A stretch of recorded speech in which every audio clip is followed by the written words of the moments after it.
and record. All right, we're rolling. All right, so today I'm gonna do section 1.6, and then we're gonna do 1.5, 1.7 together because they're kind of related. If you have the notes printed, take them out, use them. If you prefer to use your notebook, go ahead and do that. If you see me write like an example number that's discontinued from the one we did before, like if I did example 2 and then example 5, the numbers I'm writing are the same numbers for the questions in the note set, so you can follow along, right? So anyway, so this section is about more equations, right? So the previous one, we looked at linear equations. In this one, we are going to look at equations that are a little bit more fun, yeah? And I'm going to start with rational. So the first two examples in the note set, I want you to ignore those two because I want to cover those later on after we do quadratics. This new book kind of shuffled things around. So I don't want to do the first two examples. We're just going to start with example number 3, rationals, okay? Rational equations. So in the notes, this is section 1.6. Example number 3. Now, in the previous section, we saw how when you're trying to solve a linear equation, you're going to have one variable, only the one, right? And it's going to be set up in a way where x equals a specific value. But in all the examples we saw in that section, x was just a variable in the numerator. Like it always had a denominator of 1. You had no fractions. So in this one, we're going to deal with it both ways. We're going to deal with it where x is multiplied by a fraction, right? But this is literally just a number multiplied by x, so it's not that different. But it would be helpful to get rid of the fraction. And we're going to deal with examples where x itself is in the denominator. So when the equation is in this form, this is called a rational equation, all right? So when I mention rational, I mean that the variable you're trying to find is in the denominator, okay? So now to example 3. All right. So we have 1 over x minus 1 minus 2x, it's over x plus 1, and it equals 2 over x plus 1. So, all right. Now let's look at this. We have x's in the denominator, so this is definitely a rational equation. When it used to be numbers, how did we get rid of the number on the bottom? Well, the idea is that you need to multiply by the value on the bottom so that they would cancel out. When it's a number, it's easy. If it was a 2, you'd multiply the entire equation by 2. Remember, whatever you do to one side, you have to do to the other. So anything we multiply is going to be to the entire equation. It's like, okay, but in this case, we have x plus 1 and x minus 1. So side note right here, I call this a side step, right? Side step. This is something I want you to do every single time you're going to solve an equation where x is in the bottom. You need to do this first, right? So this side step, I want you to grab the value we have in the denominator, all of it. So for this one, it's x minus 1, and then set it equal to 0. Yes? So take x minus 1, the whole denominator, set it equal to 0. And then you solve for x. So in this case, I'm going to grab the negative 1, move it to this side, and we have x equals positive 1, right? So that's one value. In this equation, though, we have 2 different denominators. So I'm going to do the other one too. I'm going to grab this one now, x plus 1. Okay? Again, set it equal to 0. I'm going to solve for x, and this one is going to turn negative. So we end up with x equals negative 1. Right? So for this example, x in the denominator, when set to 0, it equals positive and negative 1. We have 2 values. You got a question? Yeah, what's up? Can't you just add 1, like, and then add 1 on the other side, the 0, to make it a positive 1, and then on the negative, we just put a -1, and you know, instead of just moving it over, you just do the +1 where the -1 is, and then the +1 where the 0 is, and that makes it +1. Right, that's literally what I did. That's exactly the same thing. So when someone tells you you have like a value here, and if you move it to the opposite side, the sign switch, mathematically, this is what happened. You have x minus 1, and it equals 0. I'm adding 1 on this side, adding 1 on that side. These cancel, and you end up with x equals +1 or +1. Make sense? It's just faster instead of doing all that. Make sense? So if you grab it with its sign, you move it to the opposite side, the sign switches, and you get the 1. So literally the same thing. If you prefer to do this, go ahead. No problem. Yeah? Okay. So this is our side step. This is the first thing I want you to do every single time you're going to solve a rational equation. Once you have this set up, now we're going to try to solve this. Now we're going to use LCDs, these common denominators. But in this case, since these have nothing in common besides the x, we're just going to multiply the entire equation by everything in the denominator, right? So, big brackets. Now, I have x minus 1. If I want to get rid of this x minus 1, I'm going to multiply the entire equation by x minus 1, right? So, pair of parentheses, x minus 1. But I also have x plus 1. This x minus 1 is not going to cancel that. We need to multiply by x plus 1. So again, I'm going to multiply the entire equation by, I'm going to write another multiplication sign, x plus 1. And the only reason they're below each other is because I don't have room. So I'm basically multiplying the entire equation by 2 pairs of parentheses. One has x plus 1 and the other has x minus 1. They're going to multiply it in here. Okay? So let's start with the first one. First one going to multiply here. Or actually, you could do both together. We could do first term, which is 1 over x minus 1 times x minus 1, first parenthesis, x plus 1, which is the second pair of parentheses. Multiplied. All three are multiplied. All right? Minus. Second term. 2x over times x minus 1, x plus 1. Yes? Equal sign. I'm going to write the last one here. 2 over x plus 1. Again, this is a term we have. And then multiply that by the 2 parentheses. X minus 1 and x plus 1. Now we get to canceling. Let's look at the first term. Okay. The denominator, we have x minus 1 multiplied by x minus 1. These cancel. So you have 1 times x plus 1. So the answer is x plus 1. You can keep the parentheses if you want.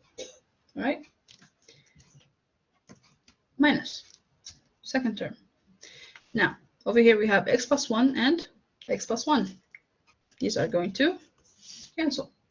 You end up with 2x times x minus 1. So you get 2x times x minus 1. Like that. Yes? Next, we have the last term, which is right here. 2 over x plus 1. Again, x plus 1 and x plus 1 are going to cancel. So we have 2 times x minus 1. And this is our new equation after we got rid of all the denominators. So far, so good? Everybody with me so far? Doing good. All right, good. Now, I have 2 complications. One right here and one right here. So I need to get rid of these parentheses. The first one, you don't need to worry about it because it has a coefficient of 1. So there's nothing there. It's just simply x plus 1. So we have x plus 1 minus. Now, 2x times the first term, and then 2x times the second term. 2x times x is 2x squared. x times -1 is -2x, which equals this side. We have 2 times x, and then 2 times the -1. So you get. Wouldn't it be a 2x. positive 2? Mm-hmm. Yes, good job. Thank you for catching that. And -2. You see what he did there? Because I'm multiplying -2x inside. And you ruined my fun. I usually say, does this look right? And they say yes, I'll be like, okay, you missed this. You ruined that for me. But good job though. That's good. Okay, so now, actually, let me just go over that point quickly since I didn't. Oh, it's lagging? Thanks for letting me know. Okay. Okay, let me turn it off a little bit. I'm gonna try turning it off and turn it back on. Is my voice lagging or just the picture? Just The picture and voice. Oh, okay. Okay. Okay, I turned it off.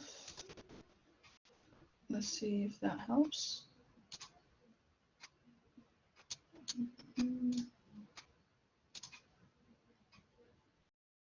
Okay, let's try again. Man, the new update they did is driving me crazy. Okay, we're back on? Good. Good? Okay. All right. So to explain the point we just did, the 2x I was multiplying in is in fact negative. So what you were multiplying was -2x, right? So -2x times x is -2x squared. The first one is always easy. The one that people miss is usually the second term, because when you multiply to the second one, you consider the sign inside, but you forget to multiply the one outside. So -2x times another negative turns it positive, and that's why it's positive 2x. Okay? Now, and we finished multiplying this one as well. Now, I'm going to rearrange. So we have -2x squared. We have positive 2x over here. And the positive x over here, right? So that's positive 3x. And then a positive 1. And it equals positive 2x and -2. Yeah? So, okay. Let's grab all of this and move it to that side. Okay? So once we do that, we get -2x squared plus 3x plus 1 minus 2x plus 2. Right? You flip each sign. This was positive, it became negative. That was negative, it became positive. And if you want to use the add and subtract method, your classmates mentioned before, then I'll be subtracting 2x from both sides. Here it cancels out, and on this side you end up with a negative. And then you'll be adding a positive 2 on both sides. So this one cancels out, and on this side it ends up being positive. Okay? That's why I prefer using the arrow. It's a lot faster. Just remember to flip the sign. All right? Now, looking at it like this, you have -2x and a positive 3x. So these can be combined. We can add those together. So positive 3x minus 2x is going to be positive 1x. So the first term is the same, plus just the 1x. And then I have a positive 1 and a positive 2, and that's a positive 3. Equals 0. So far, so good? Everybody with me? Good. All right. Now, I have a quadratic, right? Because this is an equation to the second degree. Quick question. How many of you are familiar with factoring? Because this is like a topic you're supposed to know before college algebra. So I want to know how many people know it already. Or actually, maybe I should ask how many don't. Do you want me to go over it real quick? Yeah? Okay. Maybe I should go over it anyway. All right, so factoring. I need to factor this to come up with the answers. When you have an equation in the previous section, we mentioned that if it's linear, so that the first degree, right, it has only one solution. And if it's an identity, it has infinitely many. And if it's a contradiction, it has none, right? Well, if it's a quadratic and it's a conditional equation, then because it has a power of 2, it's going to have 2 solutions. So linear has 1, quadratic has 2. If we see cubics, which is to the 3rd power, it's going to have 3. If it's to the 4th power, it's going to have 4, and so on and so forth. Does that make sense? So the number of solutions an equation has depends on the power. Okay? So since this one is 2, there's 2 solutions to be found. Now, since the x squared has a negative coefficient, it will make things easier if it was positive. So you have 2 options, and they both technically mean the same thing. It just depends on how you do it. The first one is to literally grab everything on this side and move it to the opposite side. You flip the sign of everything. Or you can multiply everything by -1, but the end result is going to be the same. You're going to be flipping the sign of everything. Okay? So you end up with 0 equals 2x squared minus x minus 3. Yeah? Or just to write down the option in case you want it in your notes. 0 and it's negative. You grab the entire thing and you multiply by -1. Okay? It's up to you. So this is the result. We get positive 2x squared minus x minus 3, and it equals 0. Now from here, we get the factoring. So 2 pairs of parentheses. Why is it 2? It's because we have 2 solutions. The number of pairs you add here depends on the number the equation has. All right? Now, first you start with the x squared. So x goes here, x goes there. Note I'm leaving space between the x and the parenthesis. Now, what goes next to the x is the coefficient. So you need to consider what numbers give you the value 2, right? So 2 is a prime number. That means only 1 and 2. That's it. There's nothing else you can multiply that gives you 2. So I'm going to put the 2 here and the 1 here. Okay, so we're done with the first one. Now, here comes the fun part. First, you look at the last value, -3. This right here is going to be the result of the multiplication of the 2 values that go in the parentheses. Okay, so 2 numbers we got right here. When they're multiplied together, they give you that number, right? And when they're added together, they give you the coefficient of the x right here, which is -1. Okay, so the 2 values we don't know yet that go in here. Multiplied, they give you -3. Added, they give you -1. But here's another fun part. Since x has a different coefficient in this case, keep in mind that when you're multiplying for the addition, you're going to multiply this term with this one and this one with that one. Yes? So that one with that one, this one with that one. So, okay. Now 3 is a prime number, so it could only be 3 and 1, nothing else, right? So, okay. So the numbers I can add here is either 3 or 1. Now what about the signs? I have a -3, which means that one of these is positive and the other is negative. Why? It's because if you multiply 2 negatives, it gives you a positive result. And if you multiply 2 positives, it gives you a positive result. The only way you get a negative number is if one of them is positive and the other is negative, right? So we know one of them is positive, one of them is negative. And we know the values are 1 and 3. Now I just need to know which goes where. Now, since the multiplication happens here, 3 goes here and 1 goes there. Now let's check. 3 times 1 is 3. 2 times 1 is 2. When you subtract them from each other, it gives you 1. But in order for that subtraction to hold and for the 1 to be negative, the 3 has to be the negative value, the bigger number. So this is a 3, the negative, and the 1 is the positive. Did everybody follow that? So the -3 and 1 equal out to be Yeah. 1? Is that what you were saying? No, I'm just talking, I'm just telling you how you can figure out what number goes in the parenthesis, right? So because this value right here, which is -1, is supposed to be the result of the addition, and after you multiply, so we have -3 times that 1 plus the 2 times the +1, right? So you end up with -3 plus 2, which equals -1, which is the value we wanted.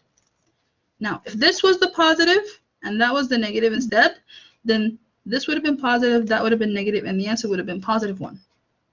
You saw how that happened? Yeah, I see that, yeah. So because I want it to be -1, it had to be -3 plus +2. And that's why I made the 3 the -1. Make sense? Yeah. Now, here's why I place the 3 here and not there. If I put the 3 here and the 1 over here, then I would have been multiplying the 2 1s together and the 3 and the 2 together, and that would have been giving us a really big difference, right? It would have been 6 plus or minus 1, which obviously is not going to be 1. Make sense? So this is the clue that told you where to put them. Okay? So now that I have the 2 pairs, I'm going to go here. Now that I have the 2 pairs of parentheses, I'm going to split them. Oh, actually, let me use a different page. One second.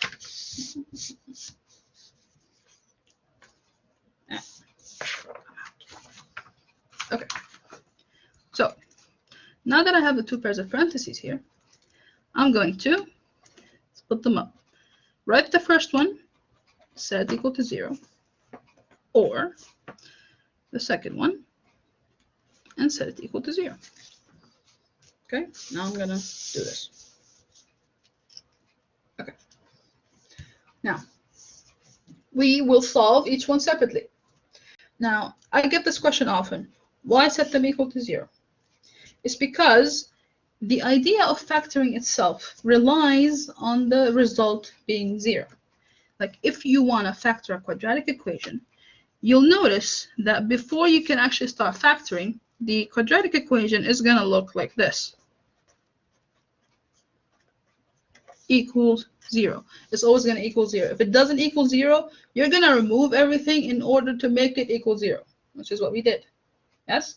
So once it equals 0, and you factor this into 2 pairs of parentheses that are multiplied together, right? That means that either this one equals 0 or that one equals 0, because a multiplication with 0 is always going to be 0. So obviously one of them is 0.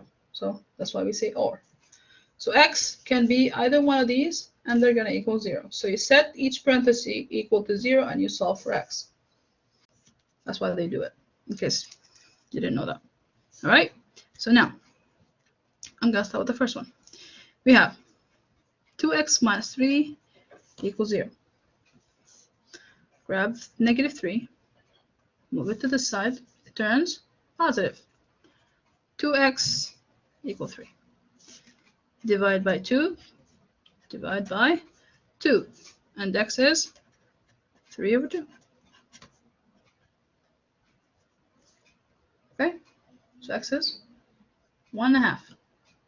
That's the first answer. Now let's do the second one. X plus 1 equals 0. Grab the 1, move it to this side, it turns negative. So x is -1. That's my second solution. All right, now we got 2, and since it's a quadratic equation, obviously you're supposed to have 2. So we're good, we're done. Now, before you tell me that the answers for this equation was x equals -1 and 3 over 2, I need you to check on one thing. Remember the side step I told you to do at the very beginning? I'm going to grab the first page. Here we go. Remember this part? Right, so we did this because when it comes to fractions, right, what happens if I tell you you have 5 over 0? If you try to plug this into the calculator, what happens? It's undefined, right? Yes, you cannot divide by 0. 0 literally means does not exist, right? So you cannot divide anything by a value that doesn't exist. which is why we calculate what it would take for the denominator to be 0. So you literally grab the denominator and you set it equal to 0, which is what we did. And then you solve for x. And then you tell me, okay, so if x was 1, that makes this value 0. Right? That's why we do this. And if x was -1, that makes this denominator 0. So these two values are answers that are not acceptable. Right? So x cannot equal 1 or -1. If it does, then that answer is not acceptable. It's undefined. We can't accept that answer for this equation. That's why we do this at the very beginning, so you don't forget to do it later. Now let's check what we got. We got what? -1, which is one of the answers we can't accept. So this one doesn't count. So if I gave you this question as a multiple choice, and one of the choices had -1 and 3/2, and the other had only 3/2, obviously the correct answer is the 3/2 alone. Does that make sense? So -1 is not an acceptable answer. Everybody with me so far? Yes. Awesome. Okay, great. Now, oops. Let me, where'd it go? There we are. So now let me do example. Yeah, actually, I like this one. Let's do number 4. It's kind of similar to 3. It's just, it has a little bit more to it. Like you're gonna solve a quadratic to get rid of the denominators, but it's gonna be fun. I'm sorry. Every time I say the word fun, I have to laugh. I've often had students tell me that whenever I say fun, they freak out. But yeah, okay. So example number 4. All right. Now I'm gonna write the equation here so I'd have the room. I want to write the side step over here. So I drew the boundary. So I'm gonna keep this up top. All right. So we're doing question number 4. Now here's the equation. It says 2 over x plus 3 minus big line 2 over x squared plus 2x minus 3. And the whole thing equals 3x over x minus 1. Okay?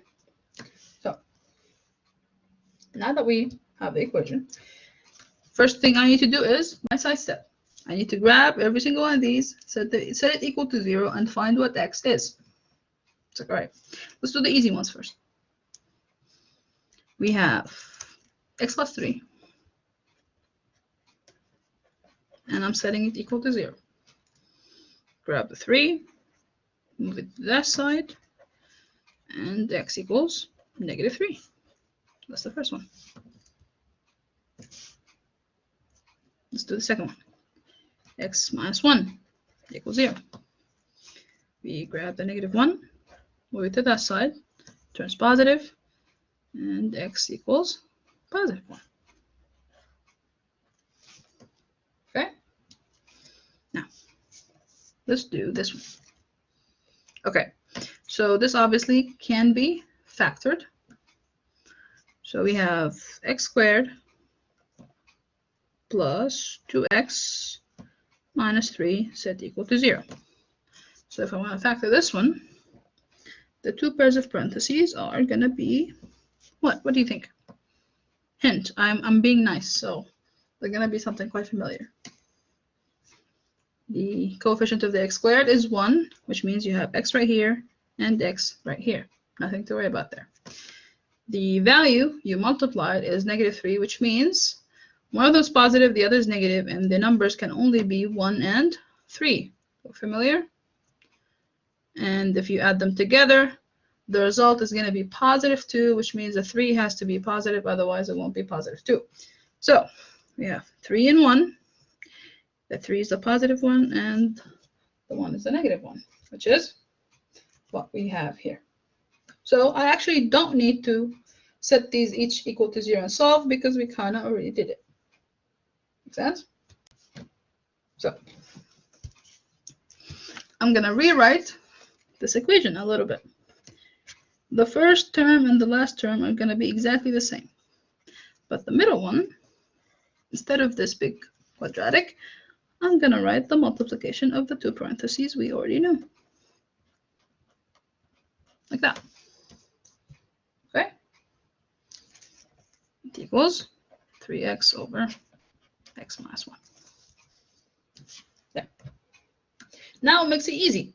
If I want to multiply the entire equation by the denominators, I only need to multiply it by x plus 3 and x minus 1. Now, because this happens to be the exact denominator we have here, and obviously each one cancels one or the other out of the other two. Okay? So let's do that. First term. 2 over x plus 3 times both parentheses. X plus 3 and x minus 1. Like that. Minus 2 over x plus 3 and x minus 1, both in the denominator, times, again, x plus 3 and x minus 1. Equals, last one, 3x over x minus 1 times x plus 3 and x minus 1. Okay, let's start with the first one. We have x plus 3 in the bottom, multiplied by this x plus 3, so that cancels that with this one. We end up with 2 times x minus 1. So 2 times x minus 1. That's our first term. Minus. Now, we have x plus 3 and x plus 3. They cancel. And x plus minus 1 and x minus 1. They're both going to cancel. And since we're multiplied, we can cancel them one at a time. So that gives you 2 times 1, since they both canceled. So the value here is just negative 2. Equals, last one, x minus 1 and the x minus 1 are going to cancel, end up with 3x times x plus 3. Okay. So far, so good?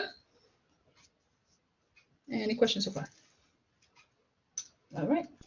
I'm glad I took the algebraic foundations before this because it makes it easier. Definitely, yes. Yeah. Okay. Now, let's solve. First, you need to get rid of your complications. I like calling them complications. If you have parentheses, you obviously need to get rid of them. So let's start with this one. 2 times x, and then 2 times the negative 1. So you get 2x, and then negative 2. Minus 2. That one. Yeah? Equals. Now we have 3x times x, and then 3x times 3. So 3x times x is 3x squared. And 3x times 3 is going to be plus 9x. Okay? So far, so good?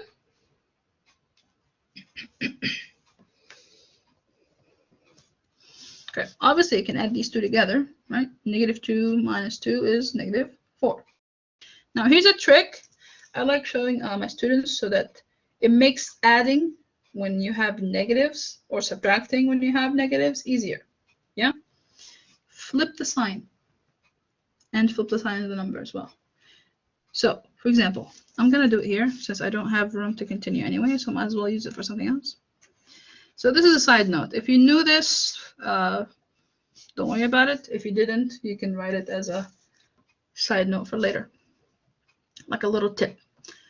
If you add, say, for example, -5 minus 2, this equals the same thing as -5 plus -2. It's always easier to add than it is to subtract, especially when you have opposing signs, right? So what happened here between this one and that one is that I got -5 minus 2. So I made this positive and then turned this negative. Yes? So positive, negative. You flip both.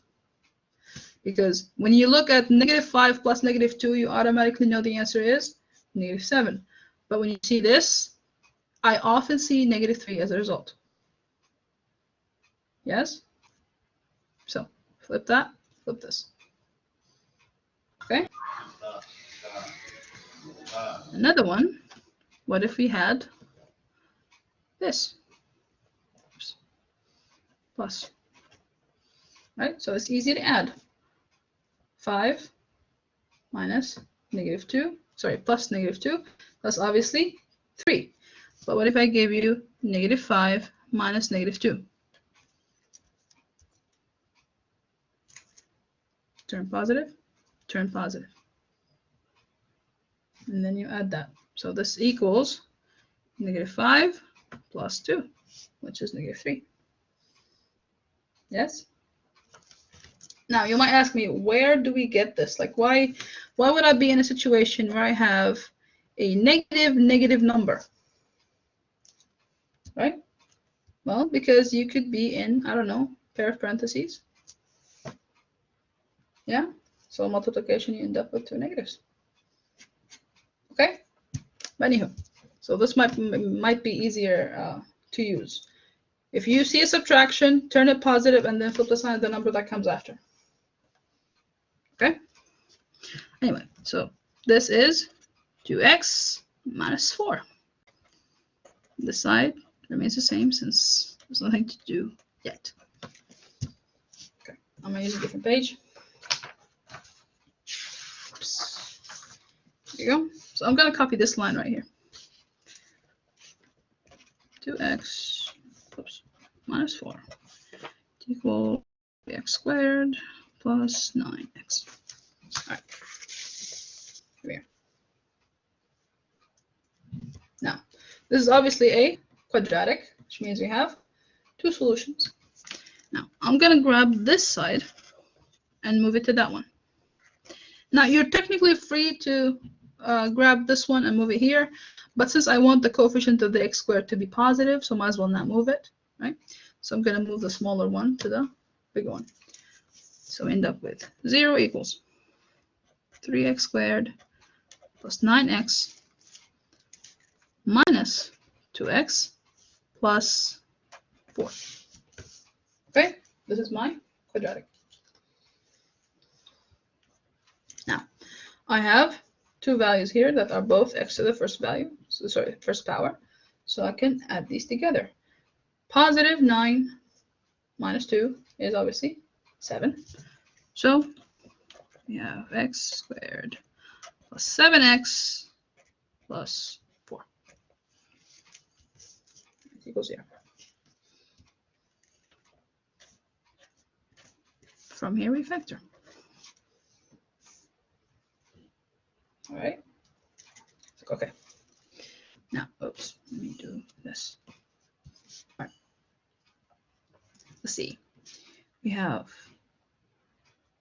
3 for the x's. So x squared goes here and x goes here.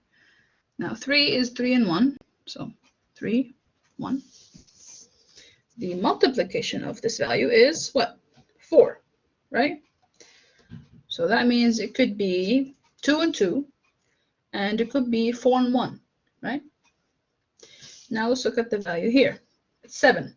This is the result of the addition. If I add 2 here and 2 here, I multiply 2 times 1, which is 2, and 3 times 2, which is 6, and the addition or subtraction of that is going to be 4, not 7, so it doesn't work. If I use 4 and 1, that might. So if I put the 4 here and the 1 over here, right? So multiply 4 and 1 is 4. Multiply 3 and 1 is 3. Add both together gives you 7 if they're both positive. Okay, another thing that should help you know that the signs are positive is 1. The result of the multiplication is positive, which means they're the same. 2, the result of the addition is positive. So they're both positive. Okay, so these are my two pairs of parentheses. Now, I solve. Set them equal to 0 or 0. Okay, grab the 4, move it here, it turns negative. We have 3x equals negative 4. Or I'll grab the 1, move it here, it turns negative, and you have x equals negative 1. Now back here, I didn't divide, so let's do that really quick. Divide by 3 on both sides because I want to have one positive x. The coefficient should always be positive. And 1, right? So divide by 3, x equals negative 3 over 4 or 1. All right. Now let's look here at my side step. Here are the two answers we got, right? We have negative 4 over 3 and negative 1. The values we're trying to avoid, x cannot equal negative 3 and it cannot equal positive 1. Since neither of our answers are one of those two numbers, they're both acceptable. So x equals negative 4 over 3 and negative 1. Both good. Any questions? Okay.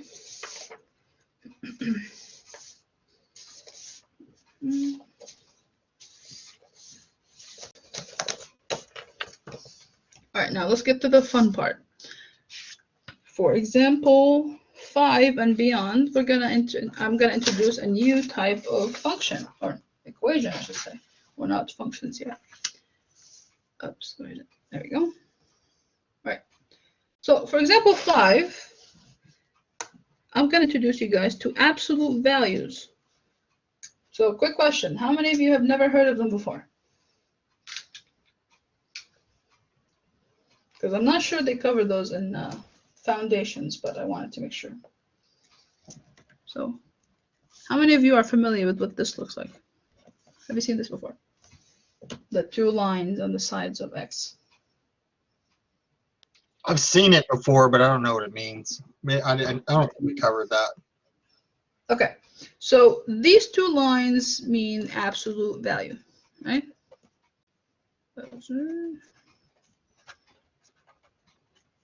Okay, absolute value. When you see this, I mean absolute value. Now, what does that mean? It's like, okay, picture the number line for me, right? So right here, say this is the 0. Okay, let's say in this direction we're headed towards the positives, and on this direction we're headed towards the negatives, right? So negative infinity, positive infinity, 0 in the middle. Okay, so now let's say I gave you x equals 4. Yeah, that's obviously here we go. 1, 2, 3, 4. It's right there. Yeah. Well, the idea of the absolute value is that I want you to count the quantity, not the value, right?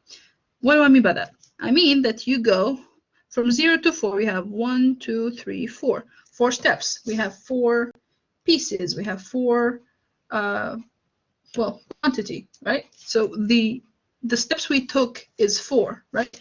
But it's positive because I told you it's positive.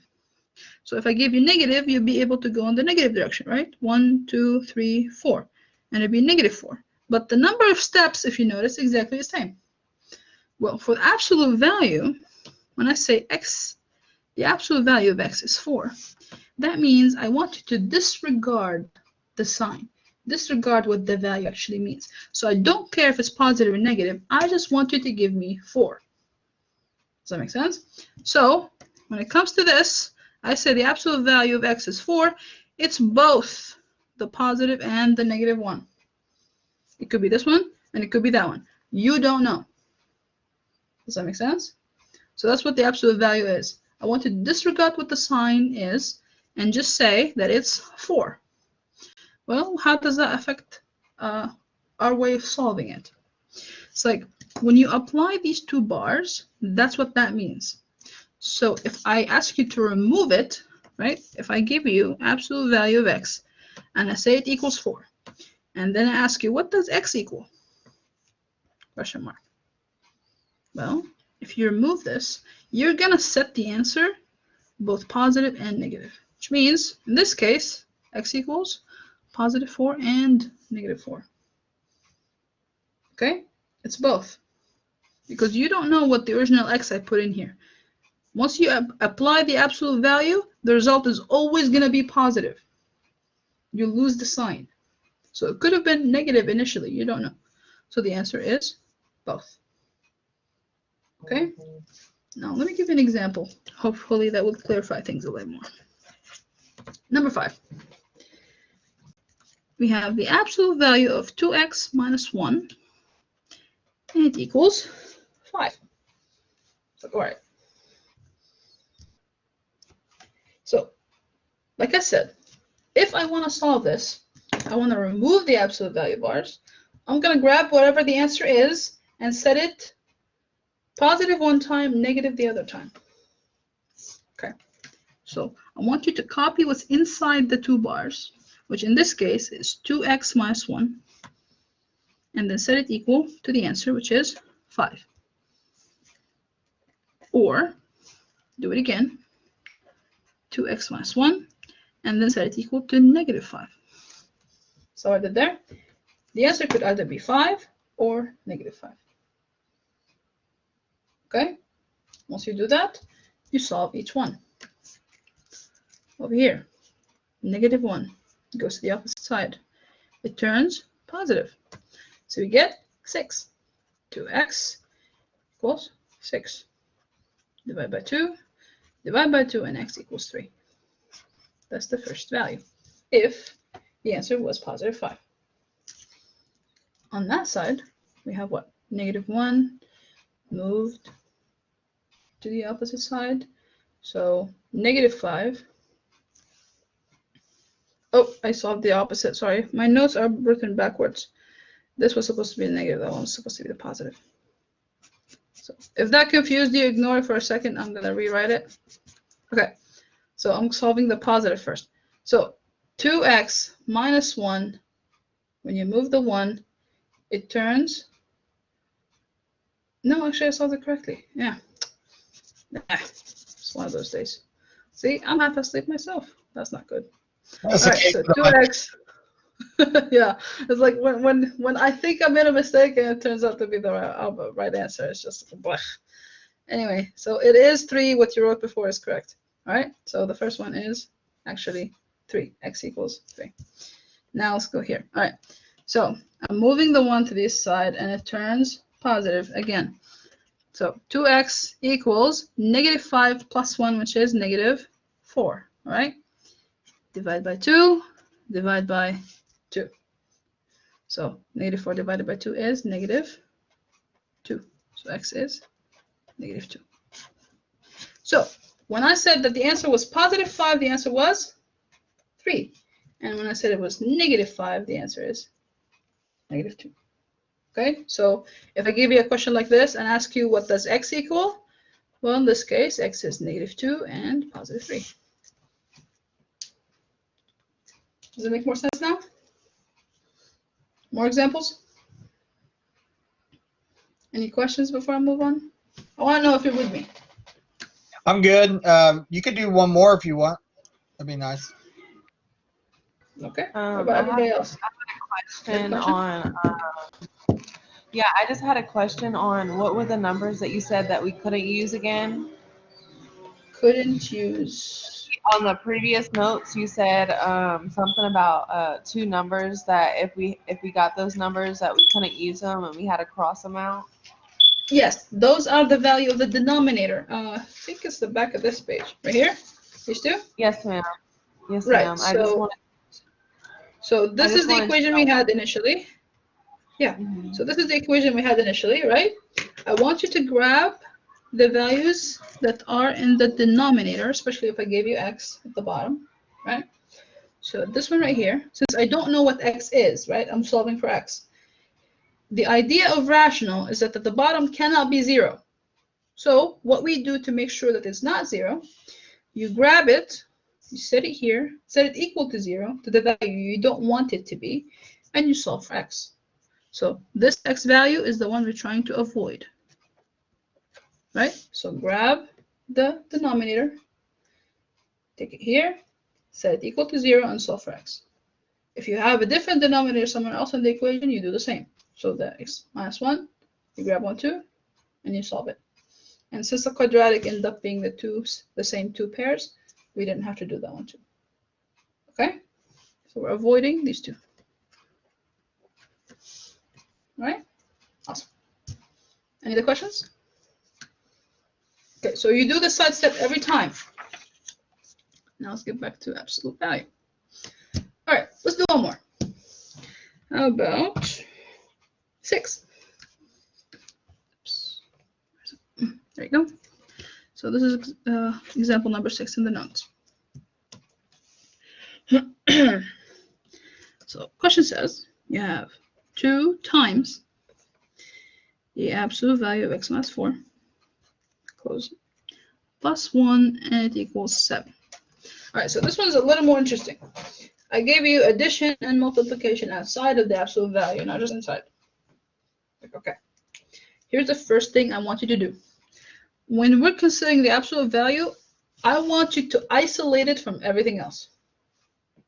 Okay, so if I give you the side where the absolute value is, if I multiply it by something or add something to it, get rid of those first. I don't want to see you multiply that in.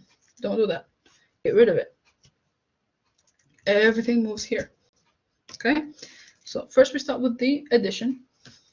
So you grab the positive 1 and you move it to the side. It turns negative. So we have 2 times x minus 4, which equals 6. Okay, next step, divide by 2. Oops. Divide by 2 to get rid of this one. Right, so clear the 2, and we have the absolute value of x minus 4 on one side. And over here, 6 over 2 is 3. Now that we got rid of everything else, only the absolute value on one side and everything else on the other, now you get to remove the absolute value bars.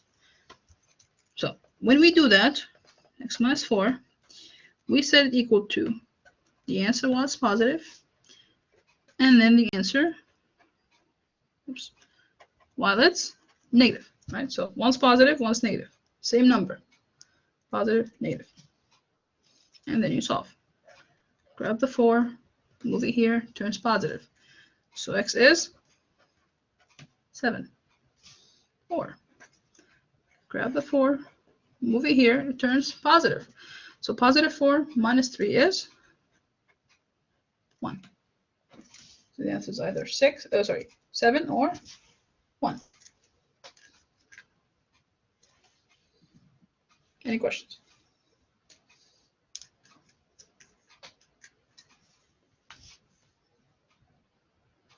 Take that as a no. Okay. Now, let me introduce the idea of negatives and zeros when it comes to absolute values. So if you notice in the previous 2 examples, I had the answer set to a positive number, and that's what it always should be. It should be positive. It can never equal a negative number, right? Absolute value. So cannot, oops, equal a negative number. Okay? Can never equal a negative number. It looks a little. Oh, there we go. Now, what do I mean by that? Like, for example, if I gave you absolute value of x plus 2 equals -3. I don't want you to even attempt to try and solve this one. Just say no solution. Okay? The absolute value cannot equal a negative number. Never. Because the idea of absolute value is that you remove the sign. So it has to be positive by default. It cannot equal negative. It's kind of like trying to take the square root of a negative value. If it's something that was squared, it's automatically positive. Does that make sense? So you cannot do this. If it's negative, no solution. Or you should say empty set, because there's no solution. Right? Now, what if I told you it equals 0? Right? What if I said absolute value equals 0? Well, that's easy. 0 is literally the only number that doesn't have a negative version of it, right? It's positive. It can never be negative. So you just solve. This is x plus 2 equals 0. So add the 2, move it the opposite side, and it becomes negative. X equals -2. That's it. You can't set it up where x plus 2 equals -0. It doesn't exist. So this is the only solution. So if I give you equals 0, just solve. Remove the bars and solve. If I give you the absolute value equals a negative value, then there's no solution. But please remember that the absolute value needs to be isolated on this side first, because I can be tricky sometimes. I like playing games with you guys. On a test once, I had a question that looked like this.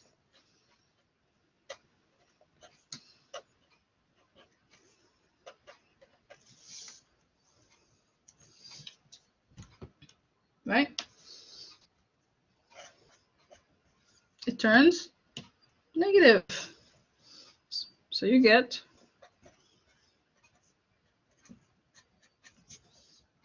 no solution. No one noticed.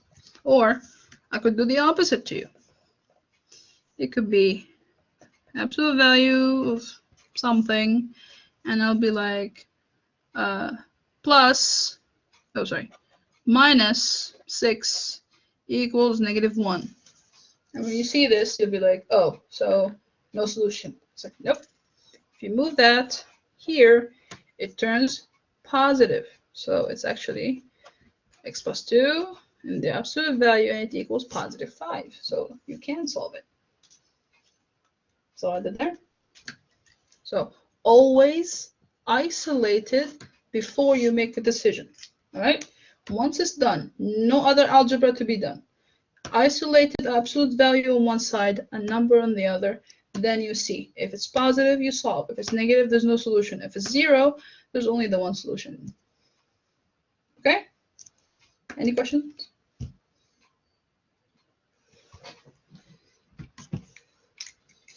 Oh, and just to note for the recording, this was actually 7 and 8.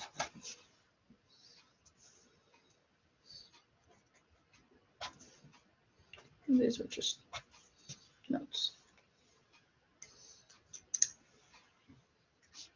You guys are too quiet. Did I disconnect? No, you're good. I can hear you just fine. Yeah, okay, good. Okay, awesome. So should I take your quiet, you guys being quiet as that everybody got it? Surprisingly, yeah. Surprising. Why is that surprising?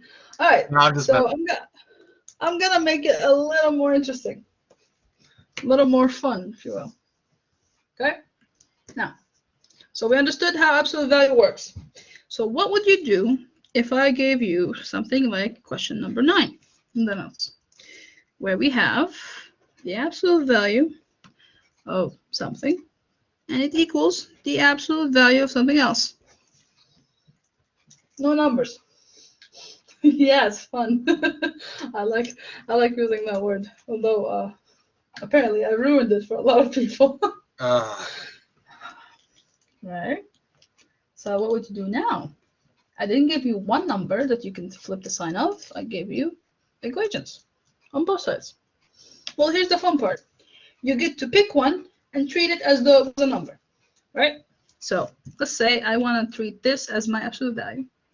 Then what I'm going to do is grab the 3x minus 1 and set it equal to x plus 5, pair of parentheses, right? Positive 1 time, or 3x minus 1 equals to the parenthesis of x plus 5, negative. That's all I did there. So you grab the whole thing. One's positive and one's negative. And I recommend using parentheses because you need to distribute the negative and people often forget to do that. Okay? So the whole set goes everywhere. One's positive, one's negative. And then you solve. It's like, okay, we have positive x and a positive 5. I'm going to move the x to this side. So you get 3x minus x. And I'm going to move the negative 1 to that side, which equals 5 plus 1. Yeah? So we have 2x equals 6. Divide by 2, divide by 2, and x is 2. That's my answer. Now let's do the other one. So this one's negative, right? So I need to distribute that negative. Negative goes in. We have negative x and negative 5. Over here we have 3x minus 1. Okay. So we grab the negative x and I'm moving it to the side. And I'm moving the negative 1 to the opposite. And here's a little hint. When you need to move values from one side to the other, usually I move the smaller one to the bigger one. It makes the math easier, right? So since this is 3x, I'm going to leave it and move the x here. But anyway, so we have 3x plus x, which equals negative 5 plus 1. Right, so we have 4x on this side and negative 4 on that one. Divide by 4, divide by 4, and x equals negative 1. And we're done. Questions? Any questions at all? None? Okay, awesome. Okay, so moving on to a new idea, or I should say type of equation. These are called radicals. So far we looked at rational equations, where x was in the denominator, absolute value equations, and now we're going to look at radicals. So this is radical equations. Okay? So what does it mean? When I say radical, I mean that the x value is going to be underneath a root. Like that. Okay? So usually square root. It could be mean and use something else, but usually it's a square root. So let's do number 10. Okay. The solution method for this one is actually kind of similar to the absolute value in a way, and similar to normal equations and others. So question number 10, we have the root of x minus 1. So the whole x minus 1 part is underneath the root. And then it ends plus 3. Okay, so plus 3 is outside the root. And it equals x. All right.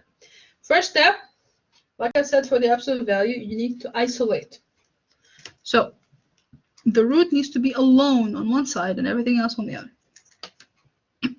So I'm grabbing the 3, I'm moving it to this side. Okay, so it becomes negative. We have root of x minus 1, and it equals x minus 3. So far so good. Once you get to this part, where you have only root on one side and everything else on the other, we have this neat trick where you need to square everything. Since it's a square root, to get rid of it, I need to square it. So this cancels with the squared, and you get x minus 1 on this side. So does this make sense to everybody? Do you know why squaring a square root cancels it? Yeah? I'm going to be honest with you now. Okay. I'm actually going to explain that in a second. So, yeah, actually, I'll just cut off the example now and do it just to make sure everybody's on the same page.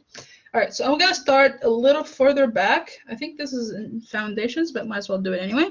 Okay, so do we know what happens when we multiply variables, right? So if I multiply x times x, we get x squared.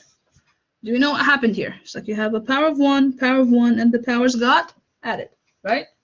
So multiplication of terms causes you to add the power, correct?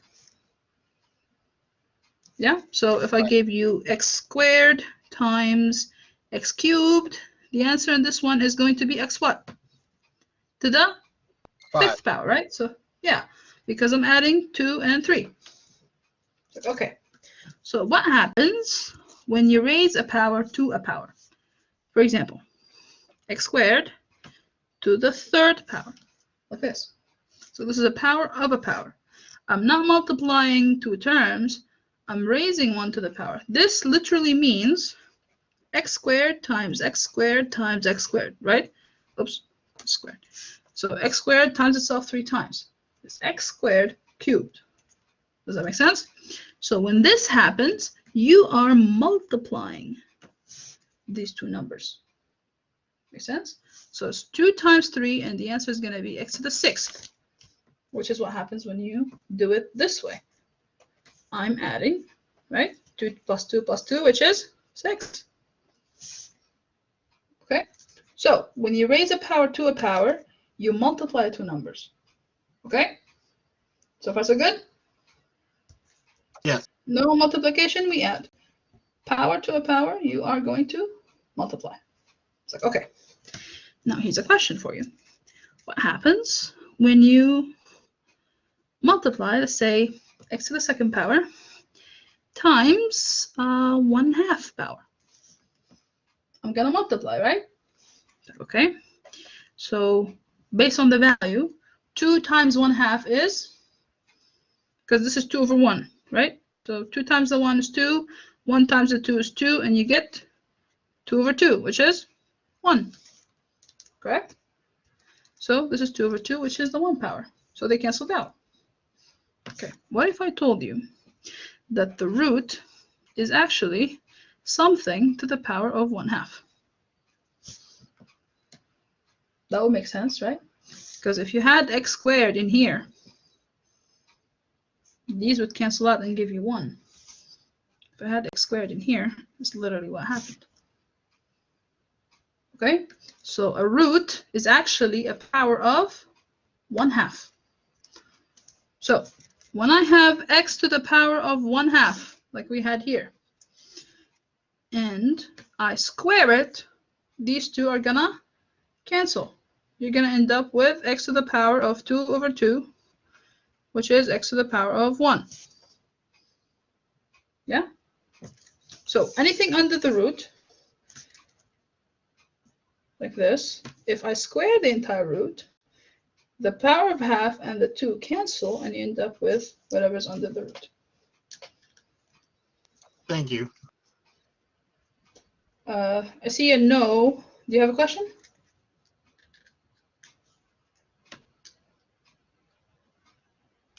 Jasmine? Oh, okay. All right, so again, multiplication of powers, raising a power to a power is a multiplication of the values. And when you have a root, that's a power in the denominator, right? So if I gave you, for example, the 5th root of something, right? Then this equals 1 over 5. Whatever the number we have here goes on the bottom. Okay? So if I gave you, for example, x here, then it would be x to the 5th. And if I gave you x cubed inside, oops, right? So x cubed under the 5th root, then this would be x to the power of 3, oops, over 5. Okay, let me rewrite that because it looks like it's multiplied instead of it being a power. I want it to be above like this, so ignore that one. It's like that. Yeah? Okay. Now, with that in mind, let's get back to number 10. Right. So we had x minus 1 into the root, raise it to the second power, they canceled. Okay. But since I squared this side, obviously I'm going to square the other one. Whatever you do to one side of the equality, you have to match to the other side too. Okay. Now we have x minus 1 on this side and x minus 3 squared on that one. Okay. So when you have something squared, it's that term multiplied by itself, right? So I'm going to start here to give myself room. That means I have x minus 3 times x minus 3. Yeah? Because I've always seen it when I square a pair of parentheses, students think, okay, so that means it's x squared minus 3 squared, which is 9. It's like, no.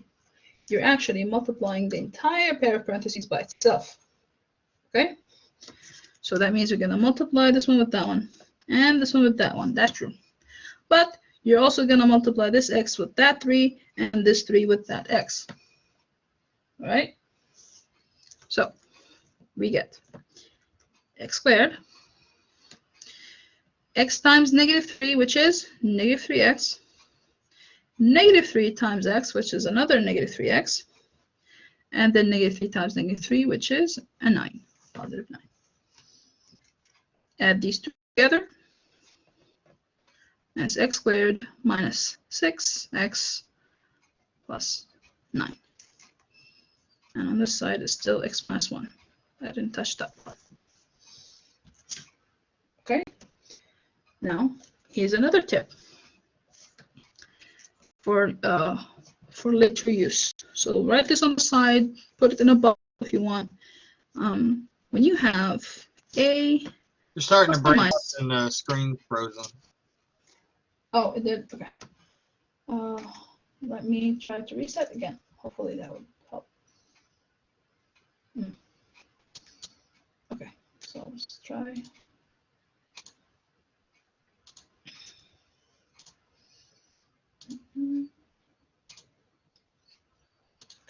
Let's give it another go.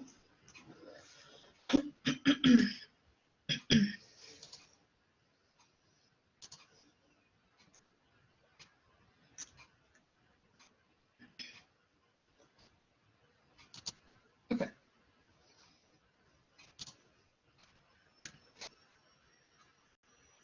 All good?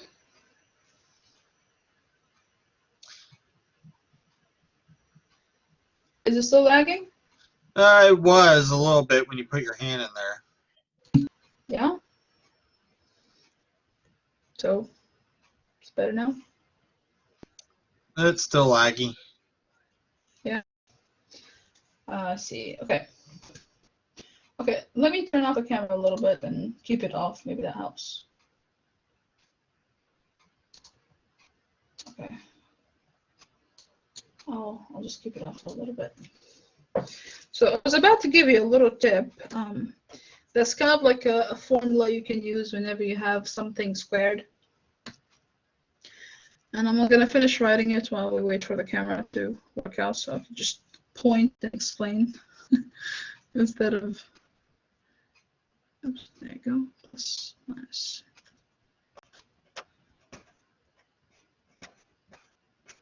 Okay. I'm going to write a little more, hopefully.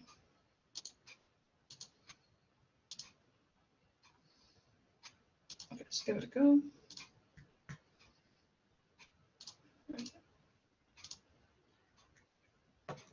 Okay. There we are. How's it looking?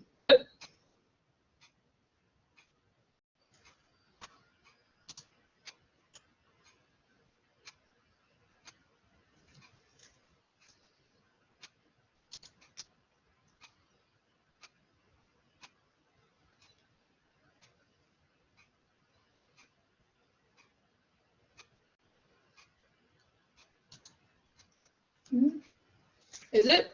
Like, can you Yeah, see? it's still lagging pretty bad. Hmm. Okay, can you see the line I wrote? We could at least explain that one or wait for it to work. Yeah? No, maybe. Yeah, I see what you wrote. Okay, because we don't have a lot of time left, so at least I'll finish explaining the step, and we'll finish the problem another day, I suppose. We can finish this section some other time since we already had like 4 questions. Actually, 3 questions. Yeah. Anywho, so I'll at least finish this one. So as you can see, this little tip right here, write that in your notes if you'd like. This is how you square a pair of parentheses. Yeah. So if you have a pair of parentheses, oops, oh, kind of disconnected completely. Awesome. This is not good.